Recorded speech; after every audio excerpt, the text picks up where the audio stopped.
Hey metalheads, you like tattoos? Of course you do. If you're in the Louisville, Kentucky area, come on over the bridge to Clarksville, Indiana, and get you some ink done at Ageless Art.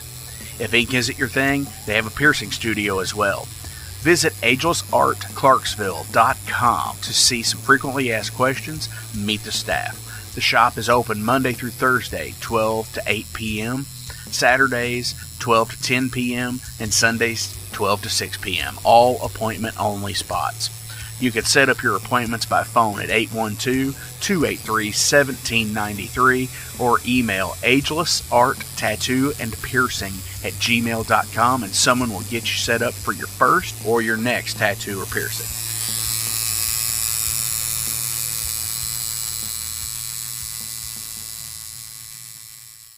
Welcome to the night. You think you know Night Demon? Then the Night Demon Heavy Metal Podcast is for you. Step into the darkness as we peel back the curtain to give you an unprecedented, all-access look into the mind and the heart of the demon. We're talking band history, song analysis, studio anecdotes, stories from the road. It's everything a diehard Night Demon fan could want and more. This is the only place to learn the inside scoop, the deep dive trivia, the untold tales from the band members themselves and those closest to the Night Demon story. Need more? The Sacred Night Demon Crypt will be pried open to reveal demo recordings that have never before seen the light of day, all with in-depth commentary by the band and the people who were there for the writing and recording process. This is a gold mine, a treasure trove of all things Night Demon. Head over to nightdemon.net or wherever you listen to podcasts.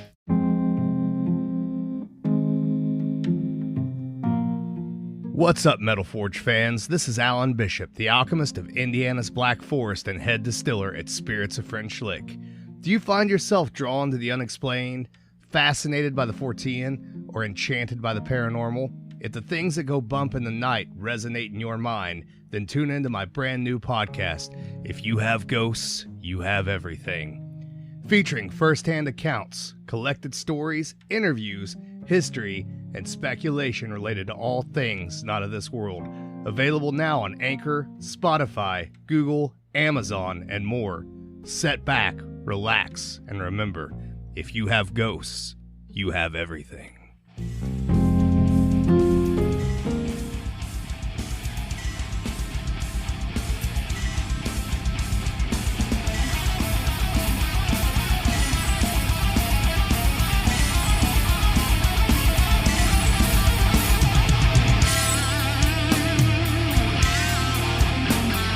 Thank you for tuning into the Metal Forge. I am Mark Jackson and I am your host. The premise of the show is pretty simple. Awesome interviews and awesome music. If you want to contact me, hit me up at metalforgeradio@gmail.com or visit the website metalforgeradio.com. And now, let's get this show on the road. What's going on, metalheads? Thank you all for tuning in to this week's episode of the Metal Forge. How the fuck are you all doing today? I am doing awesome. Today I have Vhommit from Airacobra here in the Metal Forge, and we are going to be talking about some awesome Midwestern steel, some awesome Midwest metal. You know, it's always fucking cool to talk to people, you know, that you've kind of ran around the same circle with for a long time, but you've actually just never met. I think that's super cool when you actually finally meet and you know a lot of the same people. You're like, oh, hey, cool, I know that guy. And that's kind of how it was with Vhommit, you know. He's from the Central Illinois, and, you know, Airacobra's from Central Illinois, and back in the day, my band were totally playing up in, like, Danville, Illinois quite a bit, you know, 3-4 times over the course of a year, and, like, I met a lot of cool people up there, and we know so many of the same people. It's just really awesome to have that kind of thing where, you know, it's not... I don't know if it's like a, you know, just like those acquaintances or whatever, but, you know, knowing the same people, it's super cool to me. I like stuff like that.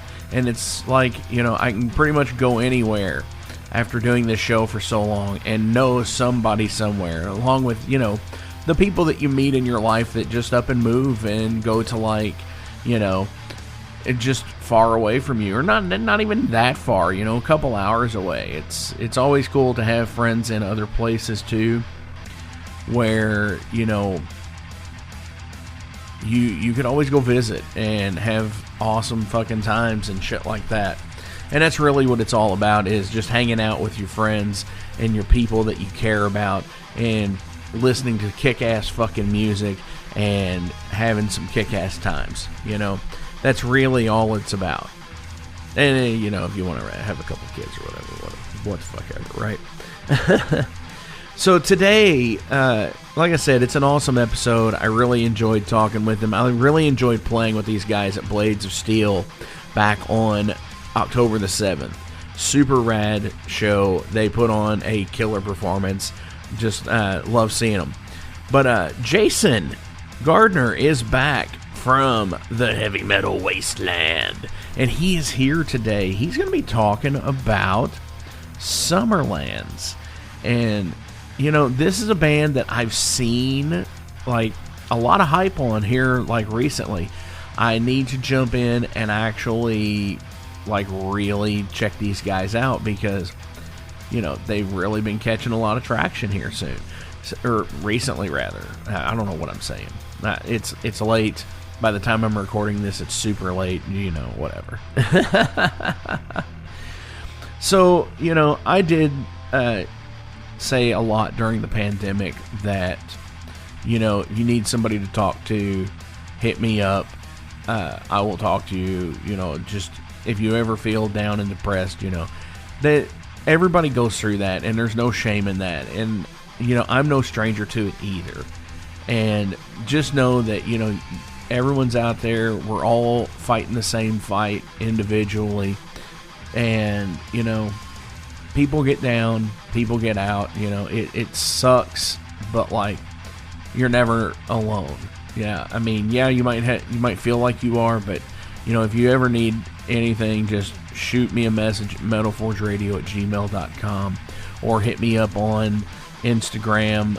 All of the handles are the same, Metal Forge Radio.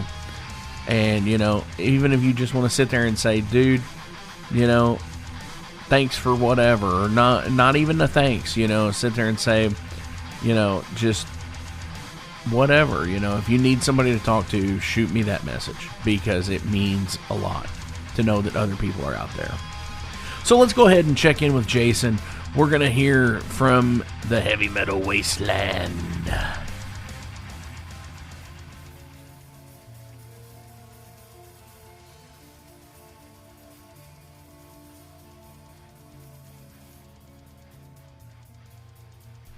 Hey everybody, welcome back to the Wasteland. Hope you've been well since last we spoke. And it seems that I have gotten a little behind on my album recommendations. So today I'm going to double up for you and recommend two albums on the opposite sides of the metal spectrum. First one is the band Sumerlands from Philadelphia area. They are on Relapse Records. This is a side project of some of the members of Eternal Champion, so you can probably imagine how this mostly sounds. It's power metal, but it has a pretty good 80s edge to it. You know, a lot of keyboard, a lot of the big harmonies, catchy harmonies, stuff like that. So if you are into power metal, I would highly recommend this album. I like it a lot. This is in my album of the year contention, along with a few others I really liked this year. If you are wanting to catch this band live, I think this is more of a recording project than a touring project, but they do play the occasional one-off fest, so keep an eye out next year for the you know, the bigger underground metal festivals. They probably will play one or two of those. So the next recommendation I got for you is the band Coffintorcher from the Greenville, Spartanburg, South Carolina area. They are a two-piece sludge death metal hybrid. I can best describe them as high on fire, drag through tar, if you want to get the scope of the speed they play. Although they do get some higher BPMs every once in a while, so it's not total sludge or slow metal, but predominantly it is. This was recorded at the Jam Room in Columbia, South Carolina, world-renowned. A lot of classic albums recorded there. Also, the Witch Pit album I had on earlier this year on the Wasteland was recorded there as well. So if you listen to that, the production is on par with that one. They got a little experimental on this one. Some pretty cool stuff, some dulcimers and some theremins and stuff like that in there. So a little bit experimental as well. But yeah, if you're into slow, sludgy music, a la, I Hate God, or I said High on Fire, maybe a little bit of Sleep, although not as long. Yeah, check these guys out. They're on Sludge Lord Records out of England. They have a vinyl coming out in February. Right now it's only available on digital, and I think it's sold out limited edition cassette, which I ordered one of those, so I'll have that soon. And I've recently had the drummer for this band on my podcast, The Alehorn, so look it up on YouTube or on my Patreon, which is patreon.com/thealehorn. And yeah, so either one of these is pretty good, pretty short, right to the point. So you can probably listen to one in the morning, one in the afternoon on your way to and from work. Like I said, 35 minutes or so each. And yeah, so that's all I got for this week. Hopefully you have discovered something from the Wasteland. If so, please let me and Mark know. We love to hear comments and feedback. Whether it's good or bad. It's what keeps you going and helps you get better. So as always, guys, stay safe, stay heavy. Thanks again, Mark, for giving me a few minutes to tell your listeners about my albums I think everyone should know about. And also stay warm. It's starting to get pretty damn cold out there already. And as always, guys, we'll see you next time. Take care. Dude, Jason, thank you so fucking much. That is awesome. Sumerlands, I didn't know was actually a Eternal Champion kind of side project thing, which is really rad as hell. And Coffintorcher, throwing in a double shot there for us this week. Dude, they sound amazing. I'm going to check them out as well. And hopefully we can get some of these bands on the Metal Forge to get some interviews. So, let's go ahead and kick this show off with some Airacobra. This is Nailed to the Thieves' Cross.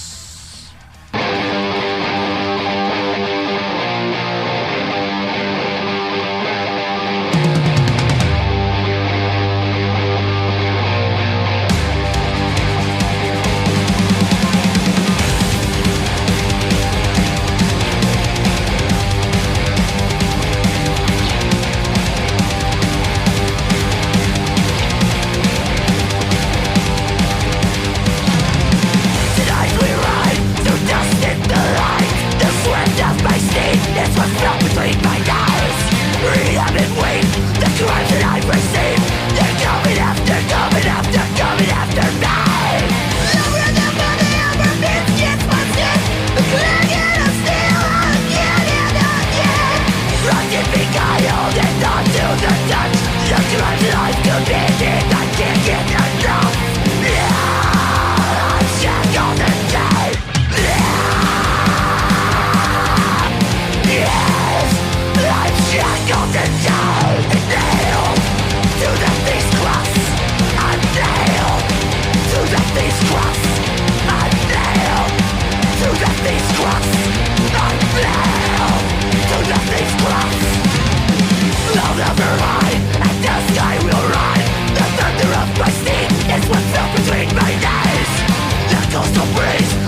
All right, metalheads, this week I have Vhommit from Airacobra, and we actually just played with him, and my band Overload, you know who that is, so we just played with these guys at Blades of Steel 2 at Club Garibaldi in Milwaukee for Randy Castor.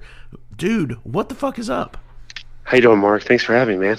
Yeah, absolutely. I mean, we here just a couple of weeks ago, back in Milwaukee, and playing some shows and shit, and I mean, here we are now. yeah. I could tell you're a cool dude. I was, I don't know if you, from observation, I was having a good time myself. I think I had a little bit too much to drink, but dude, that's like the podcast is like metal, but it's also metal culture. Like, you'd said you'd listen to Beth and Harlots and Hellions, to listen to see what the show was about. But it's all about the metal culture, and I think sometimes, the drink is the metal culture too. I would have to agree. So since, this, I'm going to tangent this right now and say, what's your drink of choice? I don't get too crazy. I know the beer of choice for the band would probably be the High Life.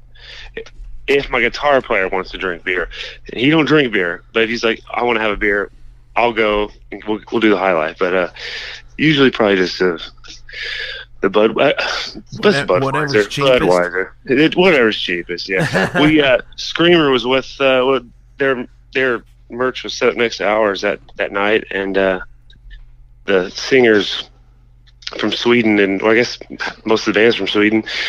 And we were getting a good kick out of the Budweiser cans. Have Freedom real big across the can. Oh yeah, Freedom. We were getting a big chuckle out of that. Yeah, that's funny shit. And it's like, my gosh, it's like, come on, guys. It's like American beer. Yeah, that whole setup was pretty cool. With the way the merchant stuff was set up to the way the room was, and dude. Go ahead. Yeah, Randy works his butt off. I feel like he just kicks butt when booking these shows. I mean, that one you could tell. He tries to provide us with metal. Yeah, absolutely. And he's been like a staple point up there for doing shows for so long. It's like, when some of the friends that I've had down here in Louisville were playing his shows, and I was just like, all right, well, I want to see what this dude's about. And I saw some of these lineups that he was putting on in some of his other festival type shows that he's put on, and it's like, holy shit, this is rad, Yeah, he's not afraid to roll the dice. That's for sure. I know you had the leeway the next day, and dude drove, I don't know how far away, but 14 hours I think, or maybe even farther, to play that night, and he's fighting cancer and everything else. It's freaking awesome. Absolutely. That was like a total, when I saw that had happened, I was like, oh my gosh, that's insane. And it's like, round of applause to Randy for doing stuff like that. Heck yeah. Keeping the Milwaukee metal alive. Hell yeah. And, and for the people out there that do that, all around, like Dustin and Indy at Black Circle, and in Louisville here we've got a few people in Terry Harper. Just like they keep the shows alive, and they keep bringing in awesome people. Like Venom Inc. and Anvil and all of these awesome fucking bands. So yeah, definitely kudos to the promotion game, because it's what we need. Yeah, that's I couldn't imagine taking that on. It's like, oh man, to take risks and stuff like that on bands, and yeah, absolutely, definitely. So, all right, let's talk about Airacobra. Tell the Metal Forge listeners about the band. Airacobra, it's a rock band. Well, you saw it the other night. Yeah, I've seen it. Yeah, it's we like to play it old school. We like to try to mix the old school with the new school. We don't want to. We love the big new wave of heavy metal movement, but we also like first wave black metal. We like sleaze metal and hair metal, and we're kind of trying to just throw it in a pot and see what comes out with that. And I feel like we're pretty happy with the product. Now it's just we're convincing you guys to like it. Definitely. So looking at the metal archives here, and I do cite these guys a lot, they've got you listed as blackened heavy metal. They do, yeah. Which is an interesting thing, because friends of mine in like Ritual Moon and Black Knife and Wraith, are all like black thrash style. But like, so it's like the new wave of traditional heavy metal, but with that black metal influence, so it would be blackened heavy metal. Right, yeah, and then you could easily say, well, is it Venom? I'm like, well, kind of, but like, if you could just make, well, Wasp is like, to me, when I listen to Wasp, it's the heaviest thing ever, but if you could take that and just make it a little bit heavier, maybe like if you just take Wasp and Venom and smash them together, that's what we're trying to. I don't want to say we're outright trying to rip those bands off, but you know how it goes. No, it's the influence, though. Yeah, absolutely. That's what we want. We want, yeah, like just sleazy black metal. Like, it's not black metal though. It's like that's the. I hate that conversation. The genre conversation. I don't hate it, but I know I get you. Yeah. Based on the look, though, like the picture that you all have on your archive page, you totally got like that black metal look. But, listening to you guys, yeah, you're not really as black metal as the image, because you've got I guess it's your drummer here where he has the fucking spiked shoulder pad, and like Legion of Doom style. yeah. So like, I don't know. I think it's the best way. When I imagine Airacobra, I imagine like Escape from LA, like okay, or like Escape from New York, like something like that. And that's probably the most like cringy conversation you're gonna have with your bandmates. Is like, what are we gonna look like? And it's like, well, let's just look like the way we want to look like, and that's what came out. So right. I get that. So it shows here that y'all started around 2011. Yes, that's true. And from 2011 on, you've had some EPs and some single releases all the way up until this past year here. Actually, back in March, y'all released Midwestern Steel. Yep. So the first full length. Yeah, first full length. It took us 10 years to get an album out. Wow. We good thing, because now we have the actual Airacobra lineup. So the official lineup. We've went through a lot of members, and never have we split with any of them on bad terms. Just a lot can happen in 10 years, and people's lives change, and they move on or do other things. And the ones that stuck around are here, and now we're ripping or trying to keep the thing going, but we ain't going anywhere. This is the strongest we've been, I feel like. And I think we're gonna try to do another one next, or we're actually gonna writing an album too currently, because I feel like we're compensating for what we didn't do in the early years. Now we're ready to put our nose to the grindstone and crank some songs out. Definitely. And it says it was an independent release. Is it a total independent release, or did you have somebody do the vinyl for you, or what's up? We had, oh my goodness, I don't remember who did our vinyl.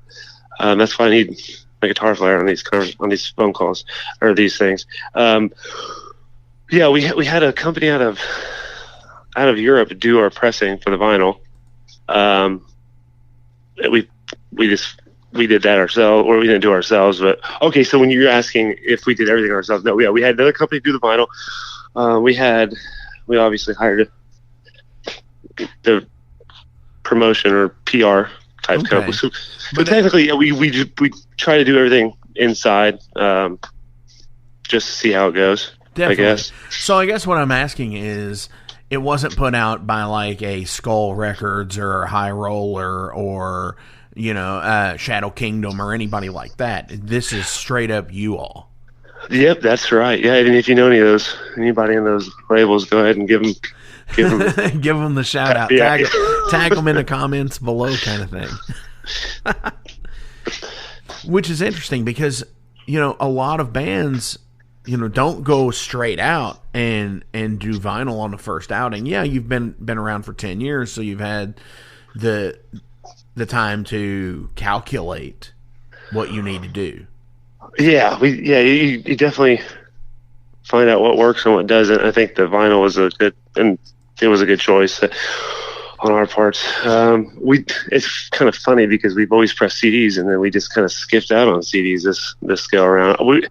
We have full intention on doing CDs, and it just have not yet. So definitely, yeah. The CD market is very, very weird these days because I know with my band, we still sell the shit out of CDs. I'm sure if we had vinyl, we could probably sell the shit out of some vinyl too. But it's like, I don't necessarily want to, make that big undertaking, and especially with the pressing plants being still in a lot of disarray, with being behind on pressing. I don't know if I could actually wait like some people wait like 12, 13 months, 14 months to get it. It's a long one. It's a long one. Yeah, we waited a long time, actually. And they said it shipped, and it just arrived 2 days, like not even 2 days. Longer than 2 days, but it was quick with it coming from Europe. I was like completely blown away how fast it came when we received the confirmation that they shipped. Definitely. So yeah, it was like they shipped it, and there it was. I use Banner Buzz to create our backdrops and stuff, and they're based in India. And I've had that same thing where it's like it says that it shipped at 3 p.m. on Monday, and I've got it on like Wednesday. It's like, what? Can't beat it. It's the whole world away. Come on. It's like, how do you do this? And it's like shipping ground. Right. Yeah. You never know what to expect. Oh, absolutely. So you said you kind of let the cat out of the bag a second ago. You are writing for album 2. We are, yeah. It's kind of funny because we can do, since we have been a band for a while, we can do the Van Halen thing and pull from the releases that probably went under the radar as EPs. In an emergency situation, we might do that. There's a couple of the old songs I think would sound freaking awesome with the new band, the new members. So I think we might throw a couple of those on there, maybe, or do all new ones. I think we probably have enough material to do an album right now, if we really wanted to. But I think that over the next couple of months, this winter, that's like the finding that balance of writing and playing shows. It's like people forget they exist within a month. You're writing, and then you're like, man, we got to play at least one show, and then you start rehearsing for that show, and then you kind of get out of the writing mindset. It's just kind of weird finding that balance, I feel like. Yeah, absolutely. That's one of the things with us, how our approach is my drummer has worked at his job for like 26 years. And that's right. And during November and December, they go fucking crazy on the hours.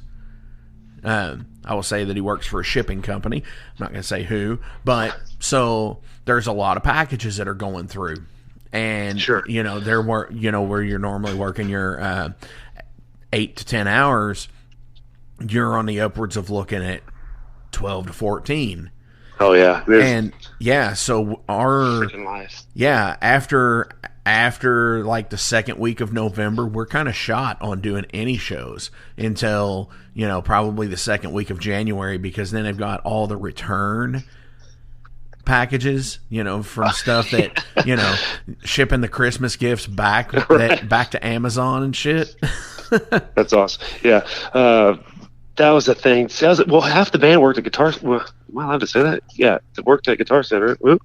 I don't know if I'm supposed to say that, but yeah, you can call them the Evil Empire. It's all good. So during the holidays, I mean, obviously, you're not going to have much time. So we were in the same boat. Now they're just unemployed losers, but no. But yeah, that's the hard. And then so actually, we just came off since releasing the album, we did a little week and a half run there, and our bass player I'm just like giving you all the juice about the guys in the band. Works for the school district, and so he was pretty hammered on time, and we had our good buddy Chris from his one man black metal thing, Passchendaele. He filled in for us, and he's been kicking butt, and luckily our bass player and him actually get along pretty well, and he was kind enough to show Chris the songs and stuff, and and then it works out. See, that's awesome that you can do that, and you have somebody there who can pick up and take over if like somebody can't make it. Right, absolutely. And, I think that should be a more normalized thing. Yeah, you've got your core group, but, it's not like, they're a fill-in member. It's not like they're an actual part of it. They're just there to help you guys out, or to help somebody out. Exactly. It's like being married to 3 dudes, or if you have a female in the band, it's like just so complicated. So sometimes the interpersonal dealings, but luckily we all pretty tight, so it works out. See, and that's real brotherhood right there, is, being able to look past anything like that and say, well, dude, it's not like you're being fired or nothing. It's like, we get you, yeah, right. We get that you can't do it because of work. However, this is with the opportunity we've got. Show must go on. Exactly. See, and that's, I think that should be, like I said, I think that should be a more normalized thing. And unless it's somebody who is a super integral part of the band, like you're the vocalist, and obviously this is, your thing. This is your baby as it is. So that might be a little bit weird. Yeah, I don't think that I wouldn't. First off, I don't think I'm trying to. How do I say this without? Missing a show. It's probably the last how do I say this politically? Not politically. I know what you mean. It's like I don't think Lemmy. I don't think Phil Campbell and Mickey D would have ever replaced Lemmy from playing a show. Yeah, right. Exactly. I would like to see Phil from. That would be kind of cool. From Thin Lizzy fill in for Lemmy, or have Lemmy fill in and Thin Lizzy. That would be freaking cool. That would have been interesting because they were such good friends. Hell yeah. That would be really interesting. So, I mean, I'm actually looking at the.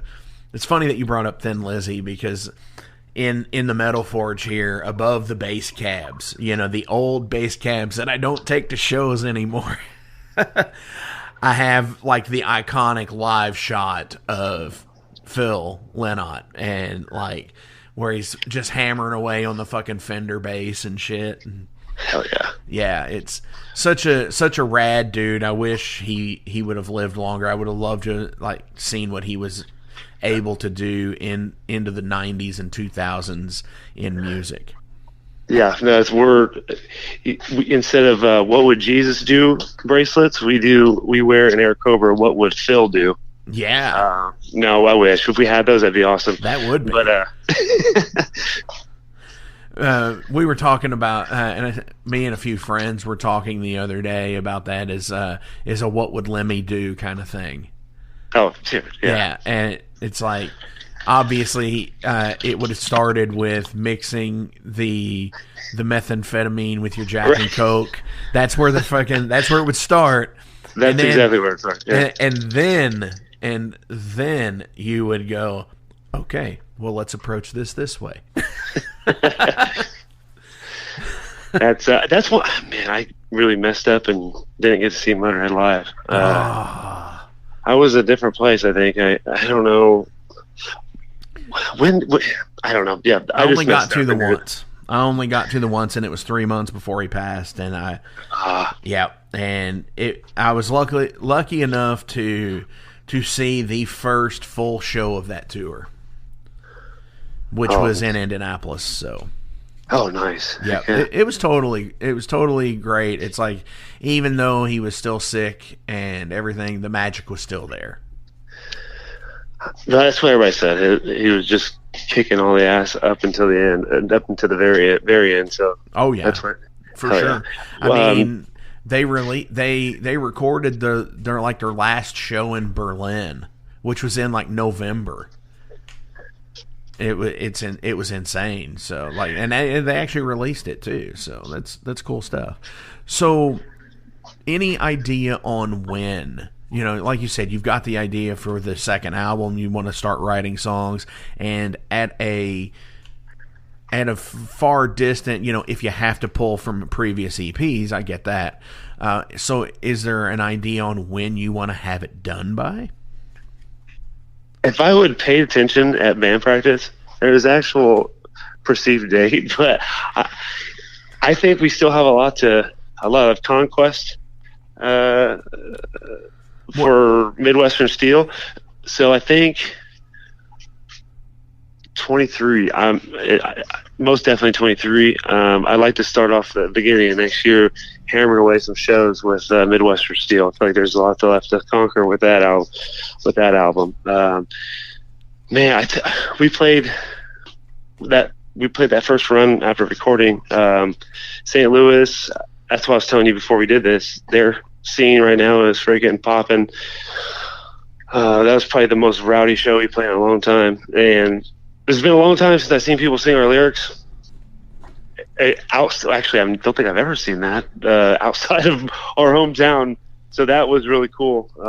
I mean, 3 hours away, but still, I was man, St. Louis has got it going on with metal, that's for sure. Definitely. I will say this, that blew me away as well, because playing at Blades of Steel, seeing, you know, the few people that were in there, and there was one chick that was standing up next to the stage, like right in the line of fire type stuff, singing one of our songs, and I was like, holy shit. It's like, she knows the lyrics to my song. It's like, when we're 8 hours away and stuff, and it's like, that's awesome. And then talking to her after the show, she's like, yeah, you know, I listened to Gunslinger, and I listened to like everything you guys put out on Bandcamp, and it was like, this was my favorite song. I was hoping you were going to play it. And I was like, fuck, that's awesome. Thank you. That's why we do it, right? Oh, absolutely. Heck yeah. Absolutely. Yeah, I mean, we need to get you guys down to Louisville for sure. I would love that. Yeah, that's something. Because I think I added one of the dudes in. The freaking Black Knife guy. That band is freaking awesome. I like them. They're kicking butt. Yes, yes. Hellwolf from Black Knife. Yeah, he's one of the only people that's been on the Metal Forge in the podcast era as a reforged episode, which is really cool because there's only been a couple. I think 3 to date. And he's one of them because he is such a badass and such a DIY person in general. I love him. He supports the Metal Forge and everything as much as he can. I know he listens to every single episode, and he's just like, you know, because he'll tell me, he's like, dude, I really liked this part in this interview, and I was like, oh man, cool, thanks. Or he'll be like, thanks for the shout out. So yeah, totally give out another shout out to Josh, you know, Hellwolf. You said it earlier. I just like this, like what's going on in the Midwest right now in metal. I think is really freaking cool. I think there's a lot. Yeah, it's just awesome stuff. I mean, there's, and everything.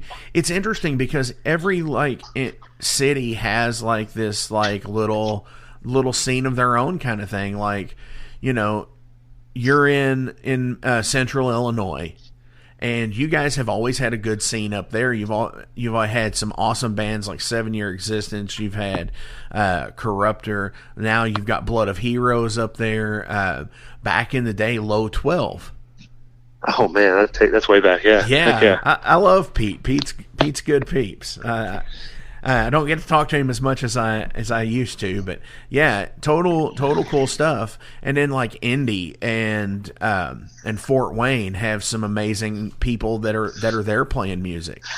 Bloomington, Indiana has some awesome fucking people like Throne of Iron and Ice Howl, and even when you're getting into like Ohio, I was telling you how we had went to Akron the night after the Milwaukee show, and Emerald Rage in Akron, and then obviously because it's so close to Cleveland, you've got people up in Cleveland like Destructor and all that.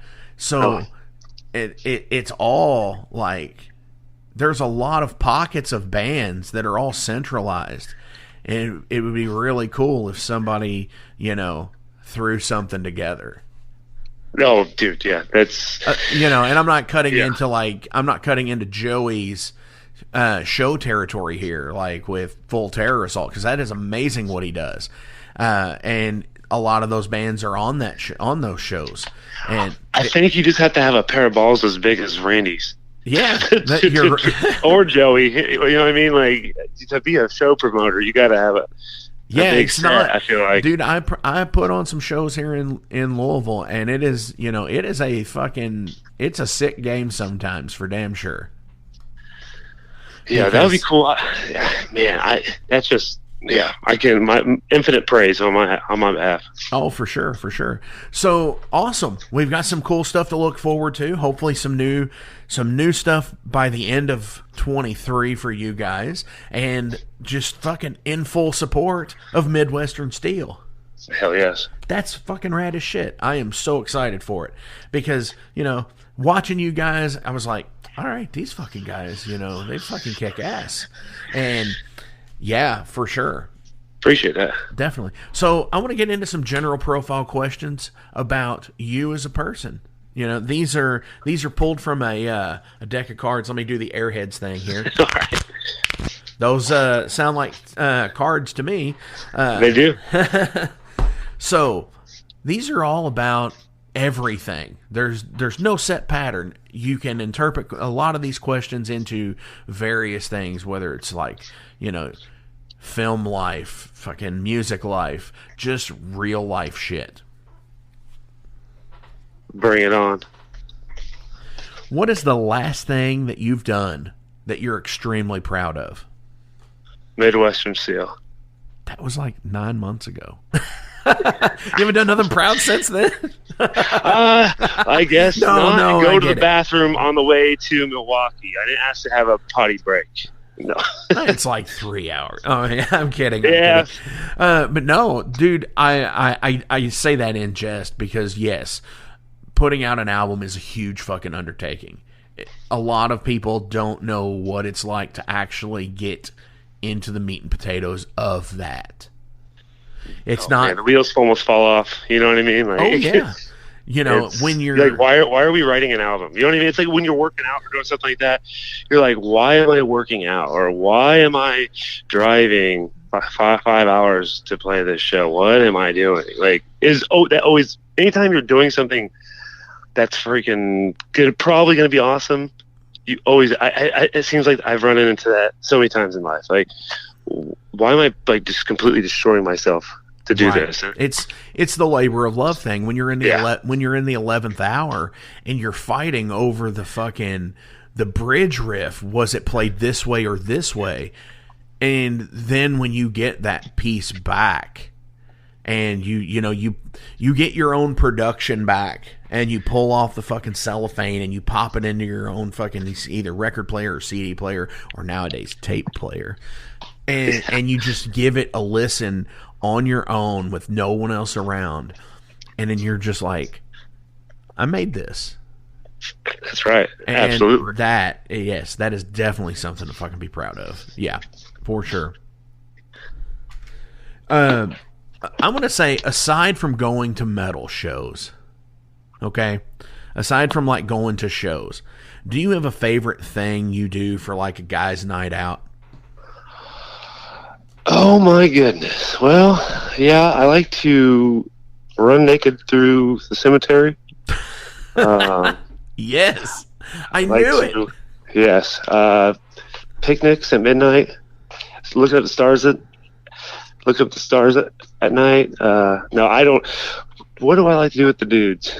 Well, I mean, you did say run naked through the cemetery. So. With dudes. Yes. For the that's probably number one. Guys' night out. Yeah, absolutely. It's funny because I'm kind of going off on a tangent here. I was so excited to get our vinyl to. I just wanted to have a vinyl so I can just do drugs off the vinyl, and then you quit doing drugs, and then you get the vinyl, and you're like, well, shit, now I can't do drugs off the vinyl. That's probably something I would have done with the guys, but I get that. Never happened. I get that, and it's probably a good thing that you're not doing them because putting out awesome stuff, kind of limits that. What was the one thing that you begged your parents for and they finally gave it to you? Crisscross Crash Hot Wheels. I got one, and then because I was just a complete terror as a child, destroyed it, and I got another one the next year. I was a spoiled little prick. Wow. So one year you got the Chris, and then you got the yeah. Got it again the next year. I begged. Oh my gosh. Begged for Hot Wheels were the shit. Or still are. I mean, I like them now, and it's such a weird market. You think toy collectors are weird on stuff like just no matter what it is, there is somebody out there that's going to collect something regardless. Oh, absolutely. Yeah. And the Hot Wheels market is insane. Yeah, I agree. I mean, yeah.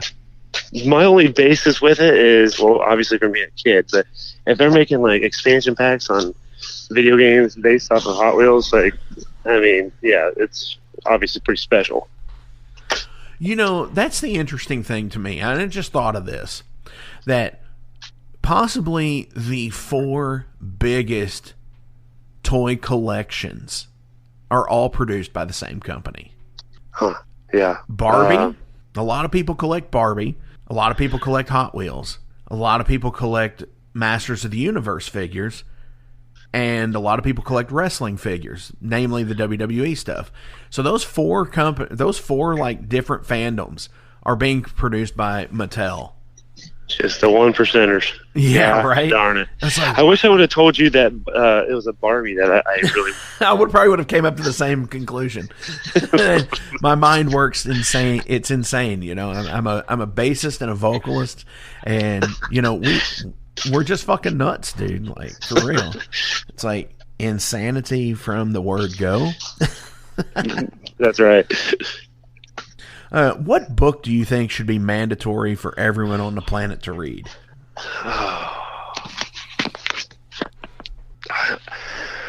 What's his name's The Art of War, that ancient Chinese general? I don't know. I'm pulling that out of there. Sun Tzu, yeah. I pulled out. I have never even read that book, but that's the first one that popped in my head. Seems like one that everybody should read. Yeah.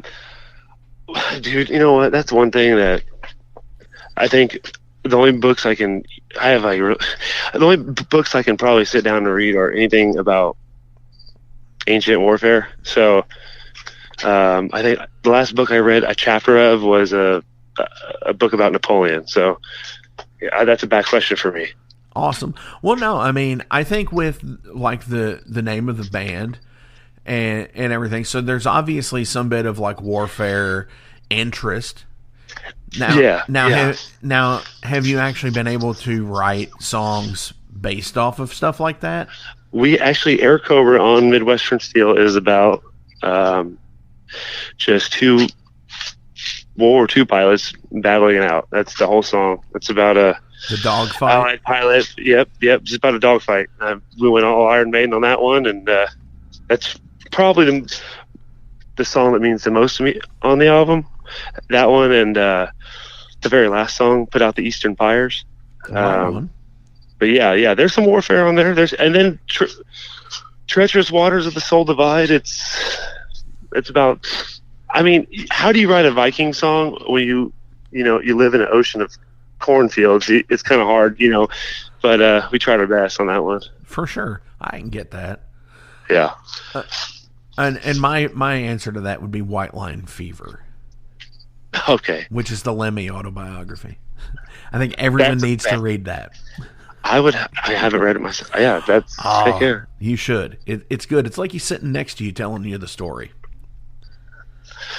I'm surprised my fiance hasn't pushed that onto me because she loves autobiographies. Oh, yeah? Yeah, there's some really good ones out there. The Lemmy autobiography, like I said, White Line Fever is amazing. Confess by Rob Halford is amazing.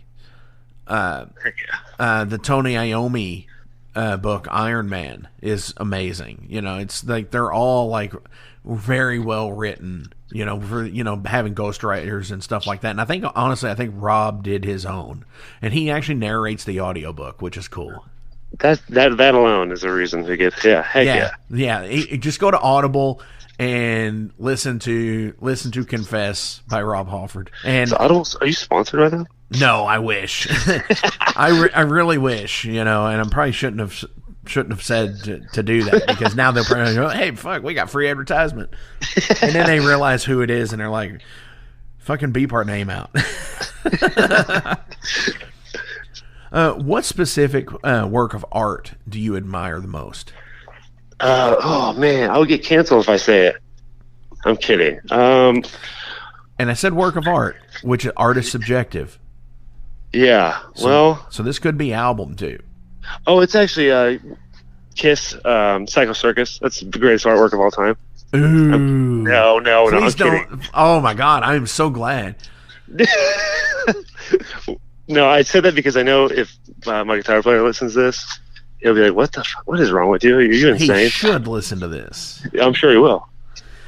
There was somebody. It was an episode just here recently where that album got brought up, and they sang the Psycho Circus like the chorus, and it's like, God damn. That's freaking awesome. You know what? But while you're thinking about that, I will say, while that is shitty fucking artwork for a shitty fucking album, the concept of the album cover was really cool, where it was like the holographic kind of, or not holographic. I had it. I bought that. Yeah. Heck yeah. You know what? I still have a copy. I still have my original copy from 1996. That's my introduction to Kiss. I told my mom, I'm like, I want to listen to metal. And she's like, okay, well, we're going to go to the K's merchandise. I don't even know if that was a chain at one point. And I just picked the most absurd thing I could find, and that was it. A holographic like circus freaking thing. And I was like, this is it. This is what we're going to do. That's funny. That was your introduction to Kiss, because mine was Dazed and Confused. Okay. Because they, at the very end of the movie, when they're all going to have the party at the like the radio tower, they're playing Rock and Roll All Night, and they've got the two statues painted up like Gene and Paul. And it's like, yeah, that's where mine was. I'm going to go on the record and just say, and I'm going to keep that as my answer, as my final answer. Is Psycho Circus? Okay. No. No, I mean, hey. I hope that like somebody hears that and they're like, I wish, like everybody, when you play music, everybody dreams of a little bit of fame, and if there was ever a time that discredits me, it would be that's what I'd want. I'd want that as a headline. Singer of Airacobra. Psycho Circus. Circus is the greatest piece of art of all time. So you just brought it up. about the whole being famous thing, which plays in directly to the next question: is what is one of the biggest cons you would think of being famous would be? I would say probably being approached by people all the time. For me, I'm really already socially awkward anyway, so I can imagine just being bombarded. Just gonna go get a cup, getting a cup of coffee or something. I think that'd get pretty exhausting. Be like seeing the meme of Danzig where he's carrying a cat litter. Exactly. Yeah, the burden of that for sure. Or that's one of my favorites, but my personal favorite is the one where James Hetfield is like in shorts and flip flops and a white shirt, and he's like, suburbanite dad, like holding the Dolce Gabbana bag or whatever. The shopping bag. I just want to get all paparazzi on Watain. I want to like follow Eric around in his home, freaking wherever he lives, and just have a camera and be like, I know he's wearing. Yeah, one of those guys have to have like comfy pajamas. They can't be going to sleep in freaking leather. I mean, they might be, but in my head, I just want to see. I want to catch one of them in like Mickey Mouse pajamas, because that's what I wear. Like being a Diz nerd is the proper term for it, I think. But what is it? Diz nerd. Oh. Instead of you're a nerd for Disney, it's a Diz nerd. Oh, I never heard that. Yeah, oh, wow. Yeah, that's actually a thing. They're like They're like Trekkies. They're a group. I think my neighbors are, because they're always wearing Disney shirts, like as grown adults. When they come outside, the whole family has the same like Disney. They're all wearing mouse ears. Yes. I swear to God, I promise you. Which I could get that. I know a couple that are, and it's cool. It's cool because if I could, I'd go probably once or not twice a year, but I'd probably go like once every couple of years. Dude, yeah. Oh, absolutely. I've been one time, but I was 1 year old. 1 year old. 1 year? Yeah. I was 1 year old. So I do have one more question, but before we get into it, do you have any shout outs you want to give to anybody today? Yeah. Obviously the Airacobra guys. I didn't think I told them that we're doing this today. Anybody who's booked the band in the last year or last 10 years, Frontal Assault dudes, they're awesome. If you haven't heard them, check them out. Let's see, we have Degrade to Signal here in Danville, Jake Surd's band. Oh yeah, I know Jake. Yeah, he used to be Central 74. Yeah. I know Jake. I haven't thought of Jake in a long time. It's like when you said it, I was like, holy shit, I know Jake Surd. Yeah, I think they're playing a big Halloween show here in town end of this month. Nice. Yeah. Ryan James Dio. No, I really can't think of it anymore. Awesome. Yeah, that's it, I think. Absolutely. Speaking of Dio, have you seen the movie? The documentary or whatever it is. I've been asked that. Somebody asked me that on Facebook. I have not. And where is that located? I was assuming it was at like AMC theaters. Oh wow. Okay. Yeah, it's actually a real release, Pinocchio. So yeah, like I went to see the Anvil documentary. Okay. In the theater a couple weeks back, and like the next night the Dio one was playing, and I was like, man, could I go back to the theater the next day? It's like I could, but I didn't. Oh yeah. Well, I gotta check that out. I didn't know, man. That's freaking awesome. Yeah, somebody mentioned it on Facebook, so I need to check that out. Yeah. We did a full Dio set. Actually, that's on YouTube. If you go deep into the dark spaces of YouTube, not really, but it's on there. We did a full Ward Goings here in town, and Champaign does a big benefit called the Great Cover Up, and we played that, and we did Dio 1 year. It's pretty cool. That's awesome. Hell yeah. I think Fish used to do that stuff live all the time, where their Halloween shows, they would go dressed as a band and play an entire set, or like they would pick like an album from the band and would cover the band, that whole album. Oh, hell yeah. That's awesome. Like, I think they did the White Album one year from, like, the Beatles, and it was like, shit, man, that's like 26 songs. Have you ever done one? Have you ever done a cover set like that? No, I've never done a cover set, no. That's like, it's like a double-sided sword there. Like, it's cool, you're playing these songs and stuff, but then, like, you invest all this time into it, and then you stop doing the original stuff, and then when we do it, we get so obsessed with it, and then we did Motley Crue last year. No, this last one, because it's been going on for like 30 years, and it was great because we only did 2 weeks of practice, and I got let off the hook there since I was doing Vince, and I would forget the lyrics, but I don't think anybody realized it. So. I was just about to say that. It's like, are you doing like Vince from Now? Love, night, stage. Dude, Def Leppard blew them all. On that last stadium run, Def Leppard was pristine that night. At least I saw them. That's so messed up because like I've seen conflicting things about this, and like apparently that is a track with what Vince is doing, because his consistency is the same from the last tour that they did in like 2008. He still sang the same exact way, where he's still out of breath, missing words. And apparently I've been told that was a track, which I've also been told that the Poison deal was a track also with Brett. Really?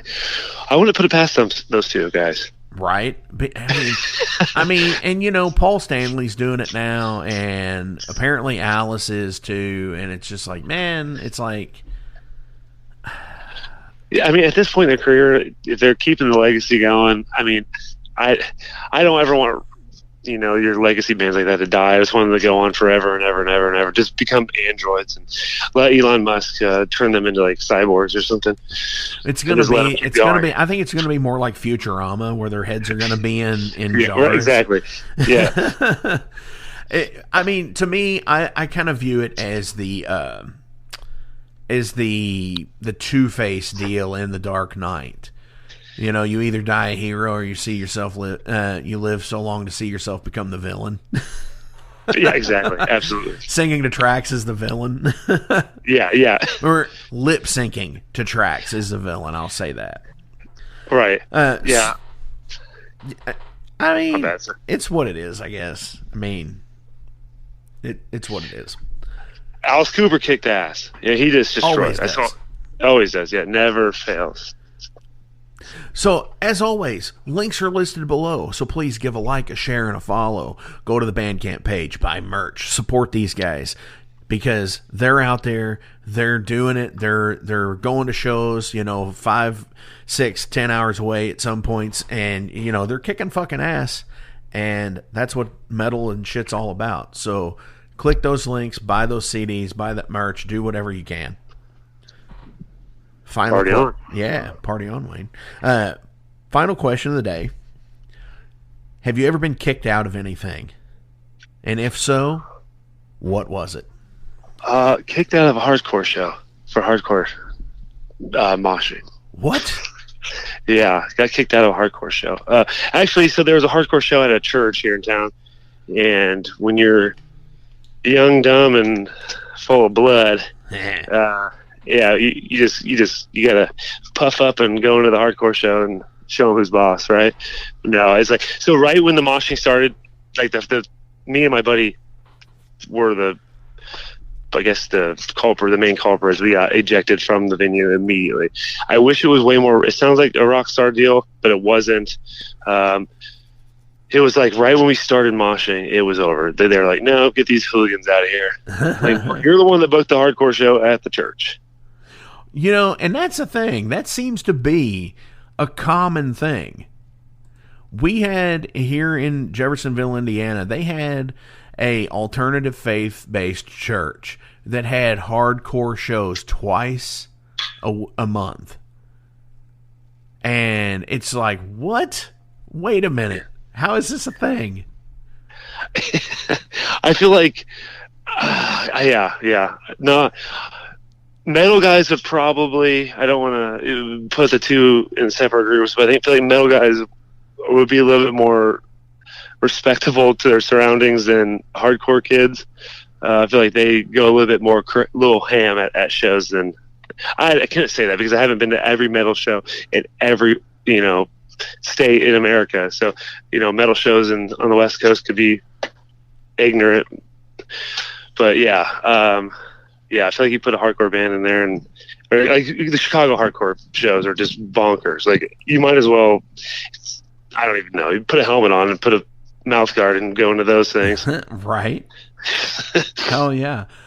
Dude, Vhommit, thank you so much for coming onto the Metal Forge this week. This has been awesome. And from Midwestern Steel, what are we going to play out today? You asking me? Yeah, I'm asking you. What I would be punched in the face by the guys if I didn't say Midwestern Steel. Awesome. So, title track from the album. You heard him. This is from Airacobra. This is Midwestern Steel.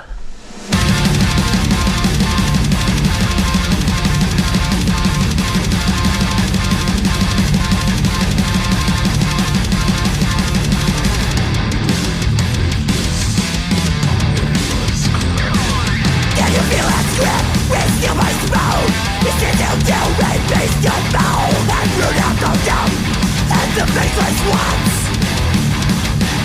what you go all in, they all have that sky. But you got me back again. Only then you realize there's no going back.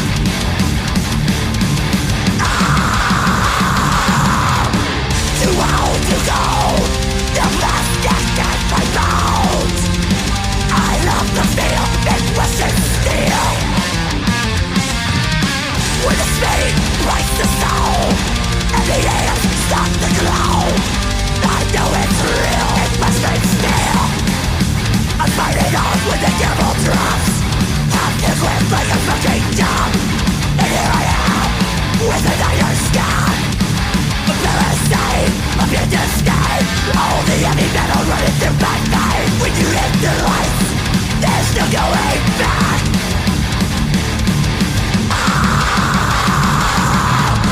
Too old to go, the last gas at my bones. I love the feel, Midwestern Steel. When the speed breaks the soul, and the hands start to glow. I know it's real, Midwestern Steel.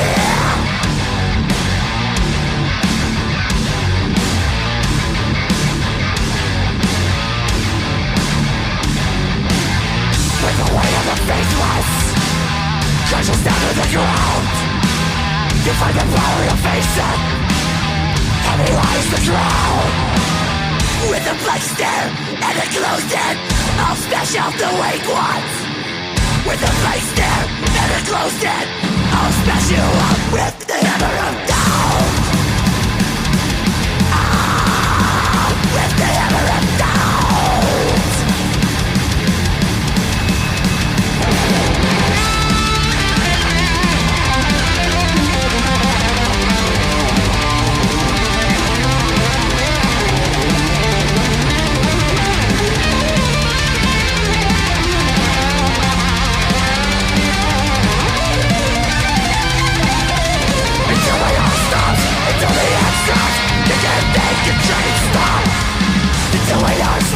Until the extras, you can't make your train stop. You can't make the train stop.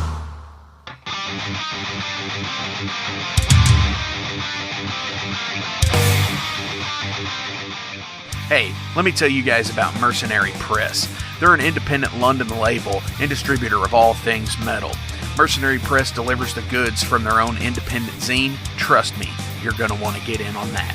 To distributing various bands from all over the world, including Cramp from Spain and Sadistic Force from Texas. Visit mercenarypress.bigcartel.com to find out what all they have in stock and what you can order. And for Metal Forge listeners, enter code METALFORGE to receive a discount on your total purchase at mercenarypress.bigcartel.com. Check it out now.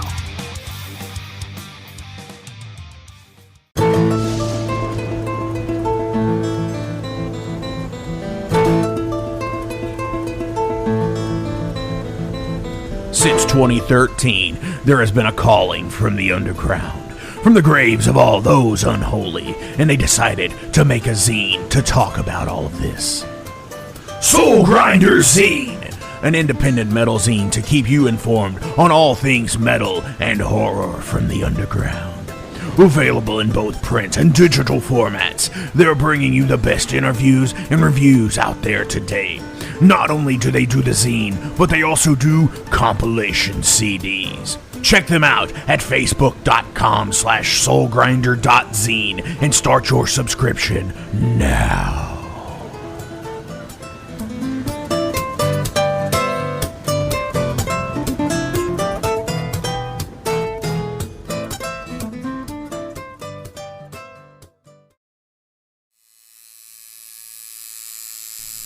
Hey Metalheads, it's with great pleasure I get to tell you guys about a new sponsor to the Metal Forge, Ageless Art, New Albany.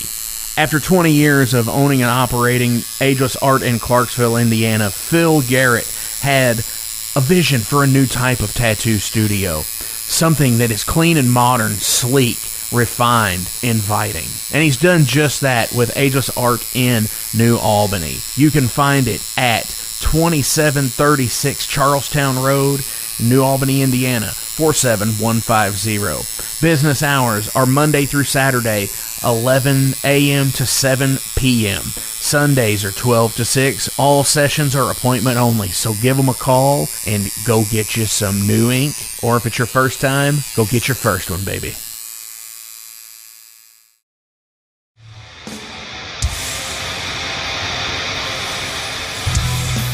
Hey everybody, let me tell you about the new sponsor to the Metal Forge, Unchained Tapes.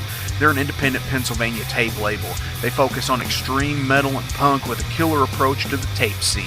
Visit their web store at unchainedtapes.bigcartel.com now to get your fill of tapes. And for being a Metal Forge listener, enter the code METALFORGE10 at checkout to get a 10% discount on your total purchase. That's unchainedtapes.bigcartel.com.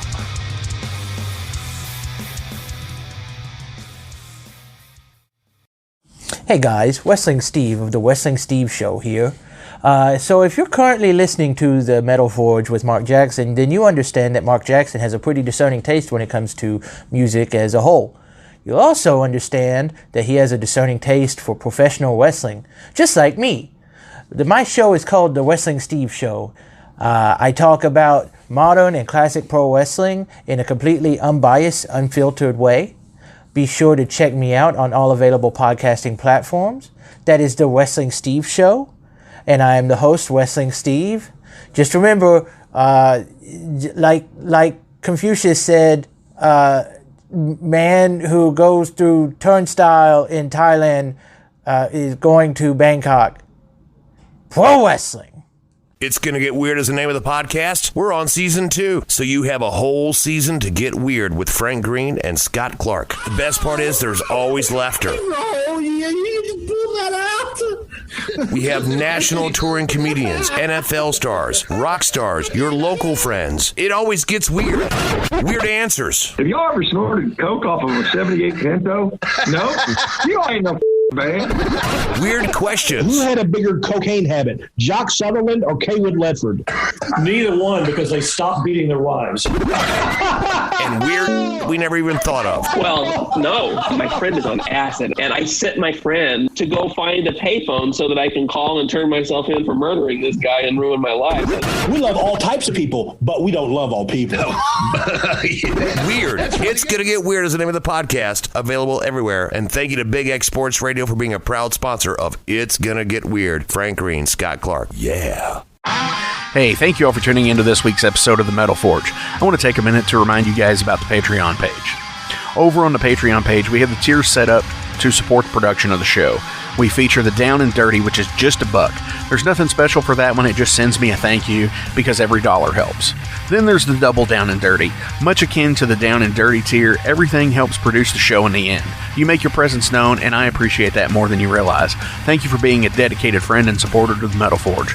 By selecting that tier, you will receive some cool Metal Forge stickers in your mailbox. Now, we're really going to start pounding the metal madness with the Apprentice Metalhead for just $5 a month. By becoming an Apprentice Metalhead, you'll be given early access to the shows, published 24 hours before everyone else gets it. You're also going to receive 3 entries in any contest that we do here at the Metal Forge. You're also going to receive a 10% discount on all Metal Forge merch, and you're going to receive a sweet Metal Forge patch for your battle jacket or backpack. And now, here is the big one. This is the Master Metalhead for just $10 a month. By becoming a Master Metalhead, you will receive a hand-numbered Metal Forge Master Metalhead membership card. You're going to be given early access to the shows as well, with 36 hours before everyone else. You're going to receive 5 entries in any contest that we do here at the Metal Forge.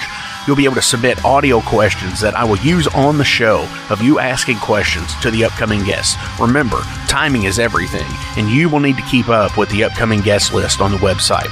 You're also going to receive advanced knowledge of any new merch coming out and be given a 25% discount on all Metal Forge merch. And you're also going to get all of the other rewards from the other tiers.